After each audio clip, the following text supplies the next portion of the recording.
Alma Cuffer, 27, had never been the favorite child. As an accountant in busy Accra, she spent most of her days buried in work, rarely hearing from her parents unless they needed something. So when she got a dinner invitation from them, she felt a spark of hope. Maybe finally they saw her, not just as the quiet, responsible one, but as part of the family. That evening, the dining table looked perfect. Crystal glasses, glowing candles, the smell of grilled tilapia floating in the air. Her brother Kojo and his wife Araba were already there, laughing like everything in the world belonged to them. Alma smiled, trying to join in. "So," she said brightly, "when do we leave for Cape Verde?" "The tickets are all confirmed." Suddenly, the room went silent. Her mother exchanged a glance with her father before clearing her throat. "Alma, dear," she said softly, "about that trip, we've decided it's best you don't come." Alma blinked. "What do you mean?" "I booked everything." Kojo leaned back with a smirk. "You don't really fit into our plans. You'll just slow things down." Her heart pounded. Slow things down. "I planned this for everyone." Her father sighed, as if it were no big deal. "You did your part by paying. We'll handle the rest." Alma's smile disappeared. The laughter at the table sounded distant now. The food lost its taste. She sat there, staring at the family she'd worked so hard to please, realizing for the first time how cold love can feel when it's one-sided. Alma drove slowly through the dimly lit streets of OSU, her hands tight on the steering wheel. The streetlights flickered, painting the road in pale yellow streaks, but nothing brightened the storm of thoughts in her mind. $8,200. Every bonus, every late night at the office, every sacrifice she had made for her family gone. Just like that. She pulled into her apartment building and sat in the car for a long moment, trying to steady herself. The city noises seemed distant, muffled, as if the world had stopped to watch her disappointment. Finally, she dragged herself inside and closed the door behind her. Her laptop waited on the kitchen table, and with a trembling hand, she opened it. The invoices were all there. Every booking she had made, the flights, the resort in Cape Verde, even the little extras she had added for comfort, all paid in full. Her chest tightened as she scrolled through the confirmation email. Every number, every detail was hers. Every bit of planning, every penny spent, had been used without a single thank you. "They used me like an ATM," she whispered, her voice breaking in the empty room. She had been careful, generous, always trying to do the right thing, and yet here she was feeling small, invisible, betrayed. She tried calling her mother. No answer. Her phone felt heavier in her hand as the seconds ticked by. Then a new message popped up, Kojo. She opened it slowly. "We'll bring you a souvenir if you behave." Her hands shook, and tears she had been holding back all evening fell freely. Alma sank into a chair, staring at the screen, feeling the bitter weight of the betrayal. The people who were supposed to love her unconditionally had used her, laughed at her, and left her out of something that was supposed to be shared joy. And yet, amid the hurt, a spark of resolve lit up inside her. No more. She would not let them take advantage of her again. Not her money, not her time, not her spirit. She wiped her tears, took a deep breath, and whispered to herself, firm and steady, "This is the last time. From now on, they won't control me. They won't use me." For the first time that night, she felt a tiny sense of power returning. It wasn't just anger, it was clarity. She knew she had been generous, but generosity didn't mean allowing people to walk over her. She would figure out a way forward, her way. And this time, she would make sure she came first. Alma sat on her couch, the city lights of Accra spilling through the window, and couldn't stop the memories from flooding in. Each one felt like a quiet reminder of how invisible she had always been in her own family. She remembered walking across the stage to collect her accounting degree, excitement bubbling in her chest, only to find that her parents weren't there. They had skipped her ceremony to attend Kojo's business launch. She had forced a smile, but the sting had lingered. Buying her first car hadn't been any better. She had proudly parked it in the driveway, keys in hand, expecting a word of encouragement. Instead, her father glanced at it and said casually, "That's nice." Kojo just got a Range Rover. Alma had laughed it off, but inside, a familiar ache settled. She was always compared, always second, always giving, always overlooked. And give she did. Bills, debts, even her mother's medical insurance.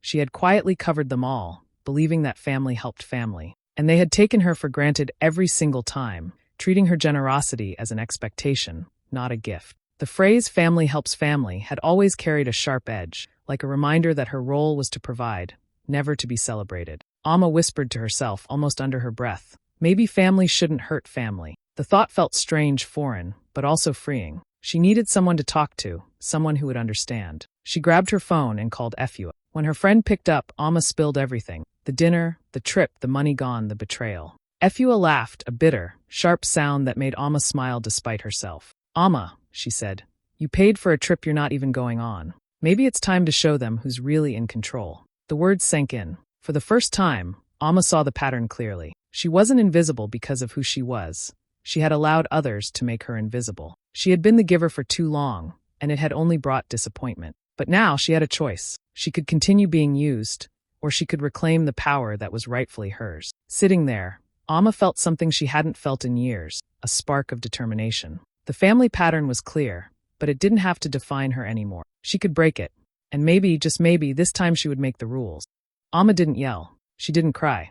She didn't even argue. She just sat quietly at her kitchen table, thinking. Her mind was sharp, her hands steady. Every single ticket for the Cape Verde trip had been booked under her credit card, through her own travel account. She had the power, even if her family thought otherwise. Opening her laptop, she pulled up the reservation. 6 nights at a luxury, all-inclusive resort, flights departing in 3 days. Everything was there, ready to be hers if she acted. She picked up the phone and called customer support, her voice calm and polite. "Hello," she said. "I'd like to make some adjustments to my group reservation." The representative on the other end asked a few questions. Amma answered carefully, smoothly, without a hint of the anger bubbling inside her. Within an hour, she had done exactly what she planned. She transferred the entire booking into her name only. The other passengers' names, her parents, her brother, and his wife, were removed and their payments refunded. Then, almost as an afterthought, she upgraded her own ticket to first class, securing a more comfortable journey for herself. She didn't text her family. She didn't send an email.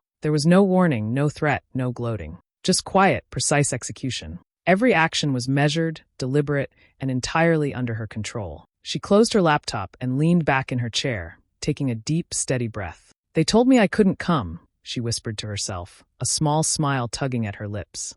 "Let's see how they fly without a flight." For the first time in a long time, Amma felt a weight lift off her shoulders. The fear, the sadness, the frustration, it all faded into a calm, steady satisfaction. She had acted, and it was perfect. No shouting, no confrontation, just power quietly reclaimed. The trip was hers.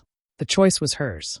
And for once, she had proven to herself that she didn't need anyone else's approval to take control of her life. She sipped her tea and let herself feel it. Freedom, quiet and complete, in the simple knowledge that she had outsmarted the people who had tried to hold her back. For the first time in years, she was fully, completely, unapologetically in charge. Kotoka International Airport was alive with noise, luggage wheels clattering, announcements echoing across the terminals, people rushing to catch flights. Among them, Kojo, Araba, and their parents strode confidently through the arrivals area, all dressed in matching tropical shirts and carrying designer luggage. They laughed and posed for photos, convinced the trip would be perfect. When they reached the check-in counter, the excitement started to fade. The clerk looked at their documents and frowned. "I'm sorry," she said politely, "but your tickets are no longer valid." Mrs. Cuffer's face flushed red. "What nonsense is this?" she snapped. The clerk held up her tablet and explained calmly. The reservation was changed by the primary account holder, Ms. Amma Cuffer. For a moment, no one said a word.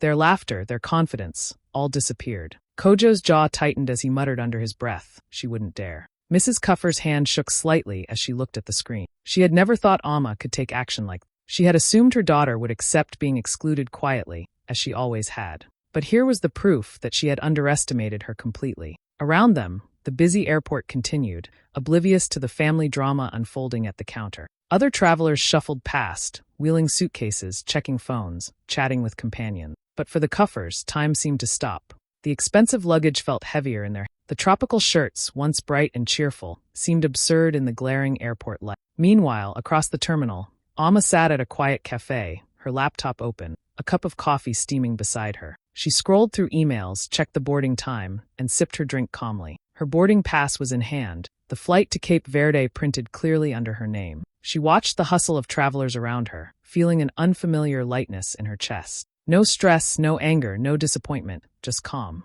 For the first time in her life, she felt completely in control. The flight was hers. The vacation was hers. And the people who had tried to keep her out, the ones who had used her generosity for years, were left standing at the counter, stunned and powerless. Amma smiled slightly and leaned back in her chair. She didn't need to gloat.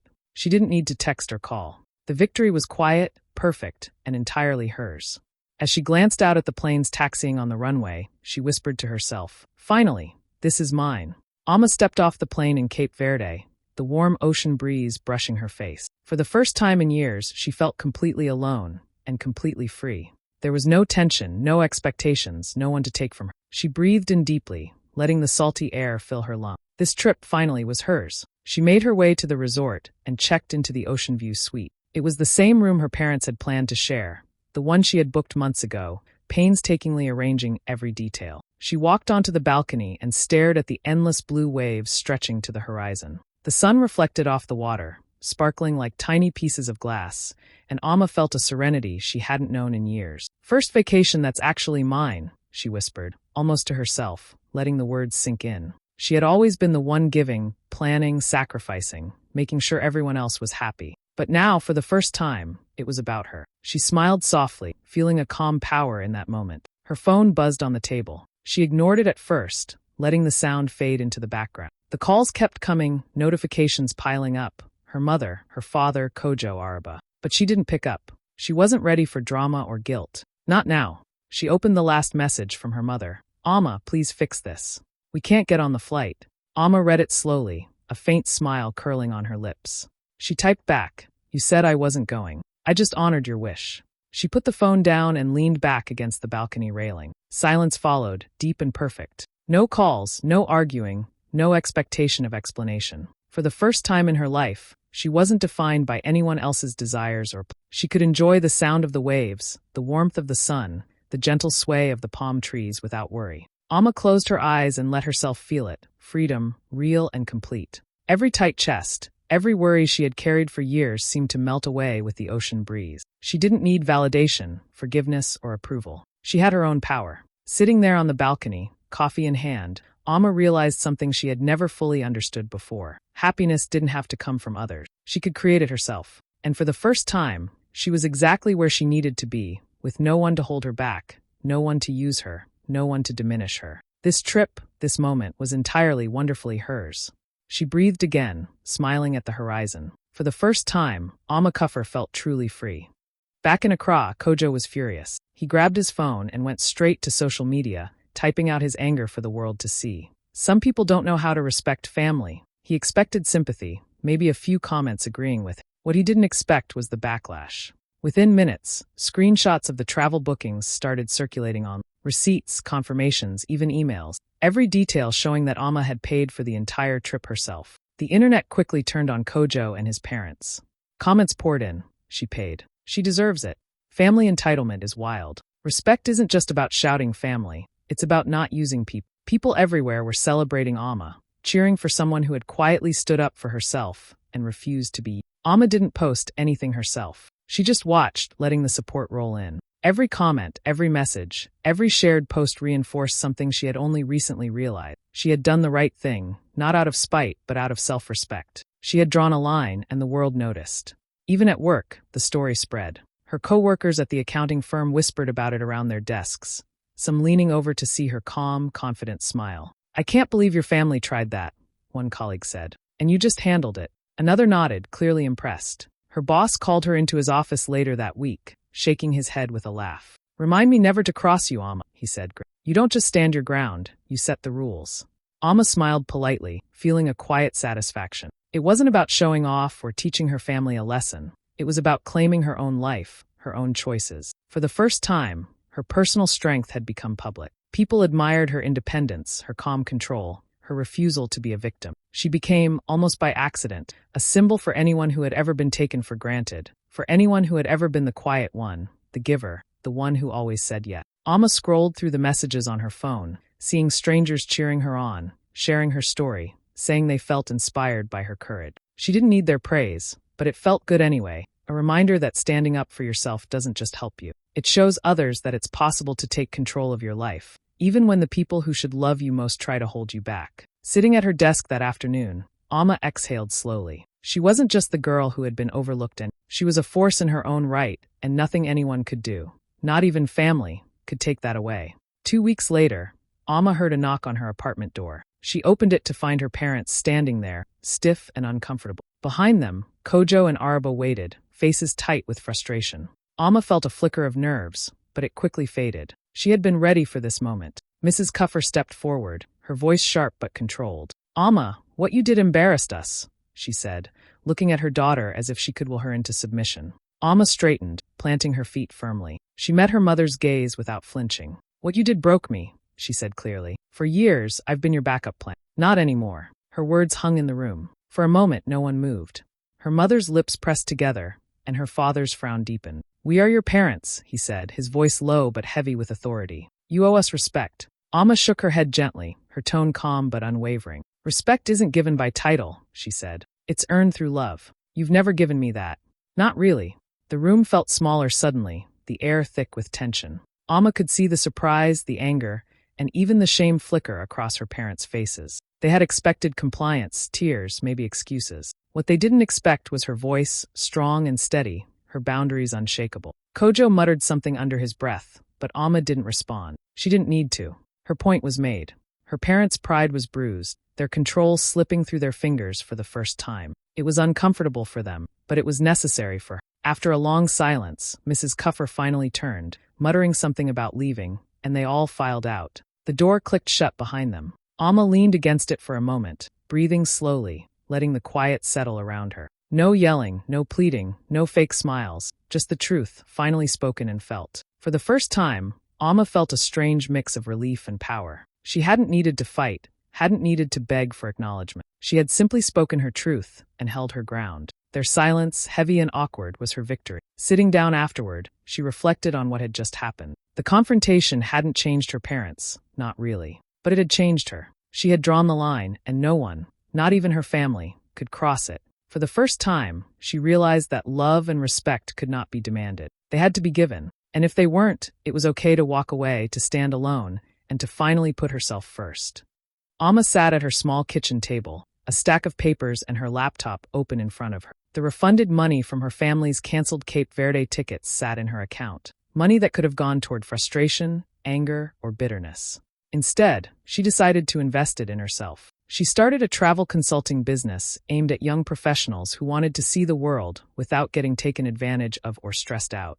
At first, it was just a few clients, friends of friends who needed help booking trips, finding good deals, or planning travel that matched their budget and style. But word spread quickly. People loved Alma's attention to detail, her calm, honest advice, and her ability to make every traveler feel in control of their own journey. Within months, the small business grew beyond her expectations. Alma loved watching her clients' excitement when a trip came together perfectly. She helped them book flights, plan accommodations, and map out experiences that felt personal, responsible, and stress-free. Each satisfied client reminded her of her own hard-earned independence and the lessons she had learned about boundaries, fairness, and self-respect. She made her slogan simple, direct, and meaningful. Go where you're wanted, not where you're used. It wasn't just for her clients, it was her life mantra. Every time she said it or shared it online, she felt a quiet sense of pride. It captured everything she had learned about herself and the world, about generosity and self-protection, and about choosing happiness without guilt. Her friends noticed the change too.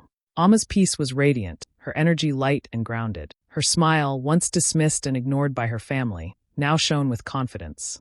She laughed more freely, enjoyed the little moments, and carried herself with a quiet strength that drew people in. Alma's apartment, once a place of silence and reflection, became her hub of creativity and independence.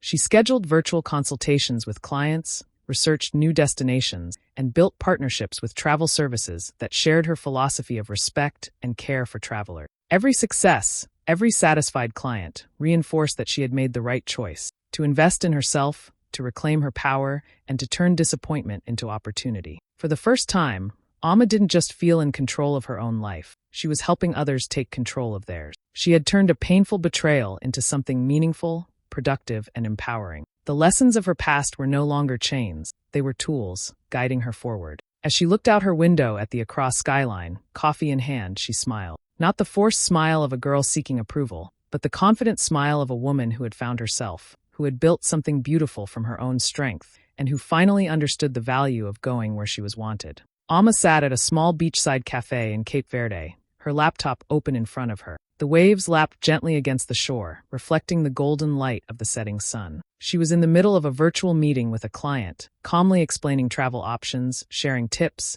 and helping them plan a trip that felt safe, enjoyable, and entirely theirs. The warm breeze carried the scent of salt and the faint sound of distant laughter from other travelers, but Alma was completely focused, serene. Her voiceover reflected what she had learned over the past months. Family taught me to give. Pain taught me to stop giving where love doesn't live. She smiled softly, the lessons of betrayal, frustration, and heartbreak now transformed into clarity and strength. The meeting ended, and she closed her laptop. For a moment, she just sat there, letting the sound of the waves and the colors of the sunset fill her senses. She stood, stretching lightly, and turned to face the horizon. The ocean stretched endlessly before her, brilliant gold and deep blue blending together. Alma felt a sense of peace she had never known. She whispered quietly to herself, "I didn't lose a family. I found myself." There was no anger now, no lingering hurt, just calm, quiet confidence. The world felt wide open, full of possibilities she could choose for herself. For the first time, she was fully free to create her life, on her own terms, guided by respect, love, and self-worth. The screen fades to black, and her name appears in simple, bold letters. Alma Kuffer, founder, The Boundaries Project. It was more than a title. It was proof that she had taken control, turned pain into purpose, and found a life where she was valued, respected, and truly free.